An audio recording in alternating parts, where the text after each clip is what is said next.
মৰমৰ ছাত্ৰ-ছাত্ৰীসকল আজিৰ পাঠলৈ স্বাগতম। আজি আমি আলোচনা কৰিবলৈ লৈছো তোমালোকৰ পাঠ্যপুথিৰ পাঠ নং 13 সাহিত্যৰথী লক্ষ্মীনাথ বেজবৰুৱা। এই পাঠটিৰ লেখক মহম্মদ আব্দুছ সত্তাৰ। মহম্মদ আব্দুছ সত্তাৰৰ জন্ম হয়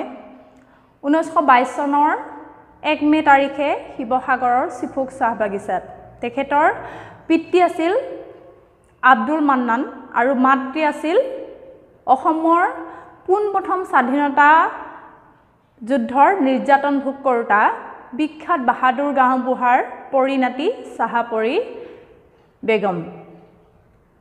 1941 চনত ছাত্তাৰে কটন কলেজিয়েট স্কুলৰ পৰা প্ৰৱেশিকা পৰীক্ষা পাছ কৰে। প্ৰৱেশিকা মানে বৰ্তমানৰ মেট্ৰিকটোৰ কথা কোৱা হৈছে। তেখেতৰ প্ৰকাশিত পুথি প্ৰসংগকোষ, সংমিশ্ৰণত অসমীয়া সংস্কৃতি, পণ্ডিত প্ৰবৰ, কৃষ্ণকান্ত সন্দিকৈ, বিদেশত দুদিনমান আদি। তেখেত একেধাৰে সাহিত্যিক, সমালোচক আৰু শিক্ষাবিদ। তেখেত আছিলে 1977 চনৰ পৰা 1978 চনলৈ অসম সাহিত্য সভাৰ প্ৰধান সম্পাদক আৰু 1987 চনৰ 27 ফেব্ৰুৱাৰীত তেখেতৰ মৃত্যু হয়। মৰমৰ ছাত্ৰ-ছাত্ৰীসকল,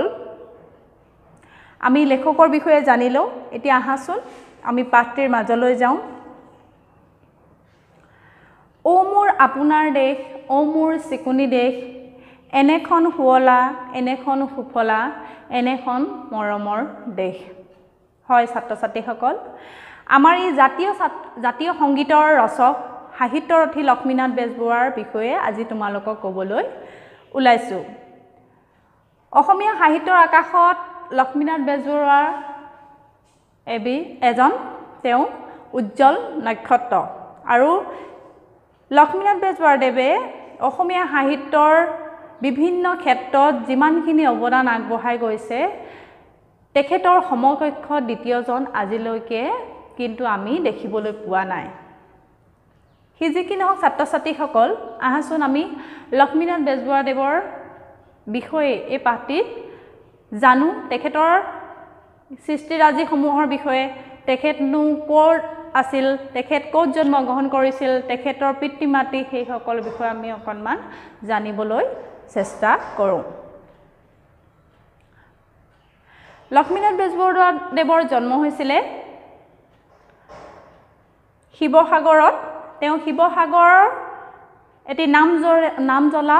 পৰিয়ালৰ নজহা নপমা পদুম ফুল। নজহা নপমা তাৰমানে নষ্ট হৈ নোযোৱা। নজহা নপমা শব্দৰ অৰ্থ হৈছে নষ্ট হৈ নোযোৱা। লক্ষ্মীনাথ বেজবৰুৱাদেৱৰ জন্ম হৈছিলে 1864 চনৰ নৱেম্বৰ মাহত। আৰু লক্ষ্মীনাথ বেজবৰুৱাৰ জন্ম হোৱাৰ এই কথাখিনি ক'বলৈ যোৱাৰ আগতে বা তেখেতৰ জন্ম ক'ত হৈছিলে, কি কথা, এই কথাখিনি ক'বলৈ যোৱাৰ আগতে আমি তেখেতৰ জন্মস্থান সম্পৰ্কে জানিব লাগিব। তেখেতৰ উপৰি পুৰুষসকলনো ক'ৰ আছিল, সেইখিনি কথা আমি প্ৰথমতে জানিব লাগিব। তেখেতসকলৰ উপৰি পুৰুষ আছিল, অৰ্থাৎ ককাক, আজু ককাক ক'ৰ পৰা আহিছিল, তেওঁলোকনো ইয়াৰে আছিলে নে ক'ৰ পৰা আছিল, সেই কথাখিনি আমি জানিব লাগিব। তেখেতসকলৰ উপৰি পুৰুষ কনৌজৰ পৰা অসমলৈ আহিছিলে আৰু আহোম ৰজাৰ নিপুণ চিকিৎসক ৰূপে তেওঁলোকে নিয়োজিত হয়। তেতিয়াৰ পৰাই তেওঁলোকে বংশগতভাৱে বেজবৰুৱা উপাধি লাভ কৰিছিলে। আৰু এই বেজবৰুৱা বংশৰ একোজন চিকিৎসকক সেই সময়ত ৰজাঘৰীয়া বৈদ্য বা বেজ হিচাপে ৰখা হৈছিলে। লক্ষ্মীনাথ বেজবৰুৱাৰ দেউতাকৰ নাম আছিল দীননাথ বেজবৰুৱা আৰু মাকৰ নাম আছিল থানেশ্বৰী দেৱী। দীননাথ বেজবৰুৱা এজন চিকিৎসক হোৱাৰ উপৰিও তেওঁ সংস্কৃত ভাষাৰ এজন পণ্ডিত আছিল। ইংৰাজৰ ৰাজত্বৰ সময়ছোৱাত দীননাথ বেজবৰুৱাই মুন্সিফৰ চাকৰিত চৰকাৰে তেখেতক মকৰল কৰিছিল তাৰ মানে মকৰল কৰিছিল মানে নিয়োজিত কৰিছিল এই কাৰণে তেওঁ যেতিয়া চাকৰিত আছিল মুন্সিপৰ চাকৰি থকাৰ কাৰণে তেখেতে অসমৰ উজনি আৰু নামনি বিভিন্ন অঞ্চলত ঘূৰি ফুৰিবলগীয়া হৈছিল আৰু এইদৰে বদলি হৈ নগাঁৱৰ পৰা বৰপেটালৈ ব্ৰহ্মপুত্ৰইদি আহি থাকোতে আহতগুৰি নামে ঠাইত নাও বান্ধিছিল আৰু তাতে লক্ষ্মীনাথ বেজবৰুৱাদেৱৰ জন্ম হয় আৰু সেই দিনটো আছিল লক্ষ্মী পূৰ্ণিমা গতিকে লক্ষ্মী পূৰ্ণিমাৰ দিনা জন্ম হোৱা সন্তানৰ নাম লক্ষ্মীনাথ ৰখা হৈছিল ছাত্ৰ ছাত্ৰীসকল পাঠৰ যদিও ভিতৰুৱা নহয় এইখিনিতে তোমালোকক এটা কথা কৈ থওঁ যে বেজবৰুৱাদেৱে তেখেতৰ আত্মজীৱনী মোৰ জীৱন সোঁৱৰণত নিজৰ জন্মৰ বিষয়ে কৈ থৈ গৈছিলে যে তেওঁ আনৰ দৰে ভূমিষ্ঠ নহয় নৌকাস্থ হ'ল কিয় কৈছিল জানানে নৌকা মানে হৈছে নাও যিহেতু তেওঁৰ জন্ম নাৱত হৈছিল সেইকাৰণে তেওঁ ৰস বা তেওঁ যিহেতু হাস্যৰসৰ পূজাৰী ৰস সৃষ্টি কৰি তেখেতে কৈছিল যে তেখেতৰ জন্ম ভূমিষ্ঠ হোৱা নাই তেখেত হৈছিলে নৌকাস্থ নাৱত হোৱা কাৰণে তেখেত হেনো নৌকাস্থ হ'ল তোমালোকে যদি কেতিয়াবা তেখেতৰ আত্মজীৱনীখন পঢ়িবলৈ পোৱা তেতিয়াহ'লে এই কথা তাতে উল্লেখ পাবা লক্ষ্মীনাথ বেজবৰুৱাই স্কুলীয়া শিক্ষা শিৱসাগৰতে আৰম্ভ কৰিছিলে আৰু 1886 চনত শিৱসাগৰ হাইস্কুলৰ পৰা প্ৰৱেশিকা মহলাত উঠিছিলে অৰ্থাৎ মেট্ৰিক পাছ কৰিছিলে তাৰ পিছতে তেওঁ কলিকতালৈ উচ্চ শিক্ষাৰ কাৰণে যায় যিহেতুকে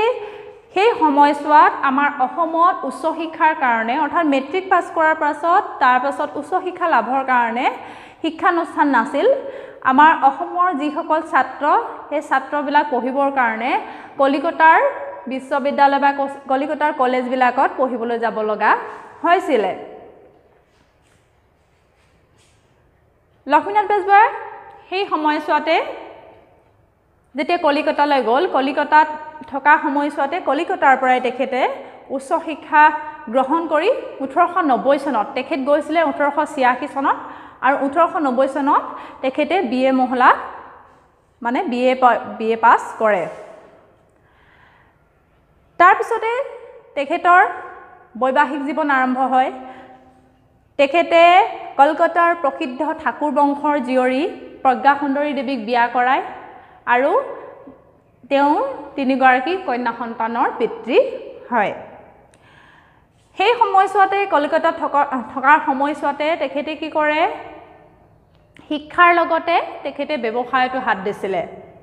সেই সময়ৰ এজন বিখ্যাত অসমীয়া সদাগৰ ভোলানাথ বৰুৱাৰ লগত তেখেতে ব্যৱসায় কৰি উৰিষ্যাৰ সম্পলপুৰতো তেখেতে কাঠৰ ব্যৱসায় কৰিছিলে তাৰোপৰি যেতিয়া কলেজীয়া ছাত্ৰ হৈ আছিল সেই কলেজীয়া ছাত্ৰ হৈ থকা সময়ছোৱাতে তেওঁলোকে সেই সময়ছোৱাত অসমৰ পৰা তেওঁ যিদৰে পঢ়িবলৈ গৈছিল ঠিক সেইদৰে অসমৰ আন আন ঠাইৰ পৰা পঢ়িবলৈ যোৱা ছাত্ৰবিলাকৰ লগ লাগিছিল আৰু বিশেষকৈ প্ৰতিমাৰ খনিকৰ কবি চন্দ্ৰকুমাৰ আগৰৱালা আৰু হেমচন্দ্ৰ গোস্বামীদেৱক তেখেতে তাতে লগ পায় এই তিনিগৰাকী ব্যক্তিৰ যেতিয়া লগ হয় এই তিনিগৰাকী ব্যক্তিৰ প্ৰচেষ্টাতে কলকাতাৰ পৰা কি হয় জোনাকী নামৰ এখন আলোচনী উলিয়ায় আৰু এই আলোচনীখনে অসমীয়া সাহিত্যৰ বিকাশত অসমীয়া সাহিত্যৰ গল্প কবিতা এনেকৈ অন্যান্য যিকোনো বিষয়ৰ বিকাশৰ ক্ষেত্ৰত বিশেষ অৰিহণা যোগায় আৰু এই জোনাকী কাকতখনক কেন্দ্ৰ কৰি সেই এটা সময়ছোৱা 1889 চনত জোনাকী কাকতখন ওলায় আৰু সেই জোনাকী কাকতক কেন্দ্ৰ কৰিয়ে সেই সময়ছোৱাক জোনাকী যুগ হিচাপে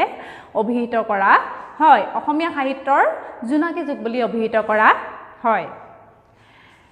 এটা কথা হ'ল আমি যে কওঁ সাহিত্যৰথী লক্ষ্মীনাথ বেজবৰুৱা তেখেতক সাহিত্যৰথী বুলিনো কিয় কোৱা হয় তোমালোকে জানানে তেখেতক সাহিত্যৰথী বুলি কোৱাৰ কাৰণ হ'ল যে বেজবৰুৱাদেৱে অসমীয়া সাহিত্যক অসমীয়া সাহিত্যৰ বিভিন্ন দিশত যেনে গল্প সাধুকথা উপন্যাস কবিতা নাটক জীৱনী চিন্তাশীল ৰচনা আদি সাহিত্যৰ সকলো দিশতে তেখেতৰ অগাধ দখল আছিল সকলো বিষয়তে তেখেতে নিজৰ অপূৰ্ব সৃষ্টিৰাজিয়ে অসমীয়া সাহিত্যক চহকী কৰি গৈছিল সেয়েহে তেখেতক সাহিত্যৰ ৰথী বুলি কোৱা হয় তাৰোপৰি তেওঁ জোনাকী কাকতৰ বাহিৰেও বাঁহী নামৰ এখন আলোচনীও সম্পাদনা কৰিছিল আৰু এই বাঁহী নামৰ আলোচনীখন বিশেষকৈ হাস্যৰস হাঁহি উঠা কথাৰে ভৰপূৰ আছিল আৰু হাস্যৰসক আলম লৈ সেই বাঁহী নামৰ আলোচনী তেখেতে ৰচনা কৰিছিল তেখেতৰ সাহিত্য ৰচনা কৰিছিল আৰু সেই কাৰণেই তেখেতক ৰসৰাজ উপাধিৰে বিভূষিত কৰা হয় সাহিত্যৰ এনে এটি শাখা নাই সাহিত্যৰ এনে এটি ভাগ নাই গল্প কবিতা উপন্যাস যি নহয় সাহিত্যৰ প্ৰতিটো ভাগতে প্ৰতিটো শাখাতে তেখেতৰ অগাধ দখল তেখেতৰ নিচিনা দ্বিতীয় এজন অসমীয়া সাহিত্যৰ ক্ষেত্ৰত দ্বিতীয় এজন ৰথী পাবলৈ নাই ছাত্ৰ ছাত্ৰীসকল আমি তেখেতৰ সাহিত্যসমূহৰ কথা কৈ থাকোঁতে তেখেতে কিনো ৰচনা কৰিছিলে তেখেতৰ সাহিত্যসমূহনো কি সেই বিষয়ে অকণমান চকু ফুৰাই চাওঁ তেখেতৰ কবিতা পুথি একমাত্ৰ কবিতা পুথিখনৰ নাম হৈছে কদমকলি একমাত্ৰ উপন্যাসখনৰ নাম হৈছে পদুম কুঁৱৰী তেখেতৰ নাটক তিনিখন হৈছে বেলিমাৰ জয়মতী কুঁৱৰী আৰু চক্ৰধ্বজ সিংহ এই তিনিখন নাটক তেওঁ বুৰঞ্জীৰ আধাৰত ৰচনা কৰিছিলে বুৰঞ্জীৰ কাহিনীৰ আধাৰত ৰচনা কৰিছিলে আৰু চুটি গল্পৰ পুথি তেখেতৰ সুৰভি জোনবিৰি কেহুকলি সাধুকথাৰ পুথি হৈছে ককা দেউতা আৰু নাতি ল'ৰা সাধুকথাৰ কুকি আৰু এখন আছিলে বুঢ়ীআইৰ সাধু তেখেতৰ ধৰ্মতত্ত্বমূলক গ্ৰন্থসমূহ হৈছে শংকৰদেৱ আৰু মাধৱদেৱ তত্ত্বকথা আদি আৰু হাস্যৰসাত্মক গ্ৰন্থবিলাক বা পুথিবিলাক হৈছে লিটিকাই চিকৰপতি নিকৰপতি কৃপাবৰ বৰুৱাৰ কাকতৰ টোপোলা আৰু কৃপাবৰ বৰুৱাৰ উভতনি তেখেতে বাঁহী আলোচনীত যি হাস্যৰসাত্মক আলোচনা কৰিছিলে সাহিত্য লিখিছিলে তাতে তেখেতে কৃপাবৰ বৰুৱা ছদ্ম নাম দি তেখেতে সেই আলোচনীত তেখেতৰ লিখাবিলাক লিখিছিলে ছাত্ৰ ছাত্ৰীসকল এইজনা কবি সাহিত্যিক বেজবৰুৱাদেৱে আমাৰ অসমীয়া সাহিত্যৰ ক্ষেত্ৰত ইমান অৱদান আগবঢ়ায় অসম দেশৰ পৰা তেখেত আঁতৰি থাকিলেও চিৰদিন অসমীয়া ভাষা সাহিত্যৰ তেখেতে সেৱা কৰি গৈছিল আৰু অসমীয়া ভাষা সাহিত্যৰ উন্নতিৰ হকে অভা উহা স অৰ্থাৎ অসমীয়া ভাষা উন্নতি সাধিনী সভা গঠন কৰি জোনাকীৰ দৰে ইমান এখন সুন্দৰ আলোচনী প্ৰকাশ কৰি বাঁহীৰ দৰে এখন যুগস্ৰষ্টা আলোচনী কাকত সম্পাদনা কৰি তেখেতে অসমীয়া সাহিত্যৰ বিকাশত অভূতপূৰ্ব অৰিহণা আগবঢ়াই গৈছে চিৰদিন অসমীয়া ভাষা সাহিত্যৰ পূজাৰী সাহিত্যৰথী লক্ষ্মীনাথ বেজবৰুৱাদেৱে তেখেতৰ মৃত্যু হৈছিলে 1938 চনৰ 26 মাৰ্চ তাৰিখে ডিব্ৰুগড় নগৰত আৰু তেখেতৰ মৃত্যুৰ লগে লগে অসমীয়া সাহিত্যৰ আকাশত যি ক্ষতি হ'ল অসমীয়া সাহিত্যৰ ক্ষেত্ৰত যি ক্ষতি হ'ল সেই ক্ষতি কিন্তু আজিলৈকে পূৰণ কৰিব পৰা নাই তেনেহলে ছাত্ৰ ছাত্ৰীসকল আজিৰ পাঠৰ ইমানতে সামৰণি মাৰিছোঁ ধন্যবাদ ঘৰতে থাকা সুৰক্ষিত থাকা